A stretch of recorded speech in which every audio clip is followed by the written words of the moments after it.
ମାମା ବା ଦେଖ ଚାଲିଲେ ପୋଡ଼ା ମୁଁ ଆସି ତ କାକା ଭାଇ ତୁମ ଗାଁର ଯେ ମଉଛ କରୁଛି କିଏ କି ଏଇ ପଞ୍ଚୁକ ବାସ୍ତି ମାନେ କରିଛନ୍ତି ମତେ 5 କିଲୋ କଖରୁ ମାଗୁଲେ ମୁଁ ଦେମି ପଇସା ପତ୍ର ନାହିଁ କିସ କରିମି ବାବୁ ଆମ ଗାଁର କାଲିକି ମଉଛୁକ ସମସ୍ତେ ଯିବ ଦିନ 12ଟା ବେଳକୁ ଆଉ କଟଛଙ୍ଗାକୁ ବି ସାଙ୍ଗରେ ନେଇକି ଯିବ।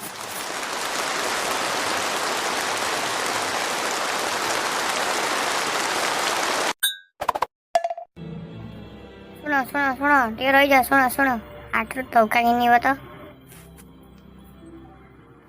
କାଲି ଯେ ଟଙ୍କା କିଣିକିନି କିସ କଲୁ ପଇସା ନାହିଁ ଟଙ୍କା ଆଣି ହେବନି ଚାଣ୍ଡି ମରତୁ ବିଡ଼ି ଘାଟେ ଟଙ୍କା ଯେ ତୁମେ ତ ପଞ୍ଚୁକର ବାର କରିଥିଲ ଦେଇକି ପଞ୍ଚୁକ ତ ଓଷା ସରିଗଲାଣି ମାଛ ଖାଇଲନି ମାଛ ତ ଖାଇ ନାହିଁ ମୁଁ ଟିକେ ଶୁଖାଟା ଖାଇତେ ଭଲ ପାଏ ଆଜି ଗନେ ଘର ତ ପଖାଳ ଦେଇକି ଶୁଖା ଖାଇ ଭାବିଛି।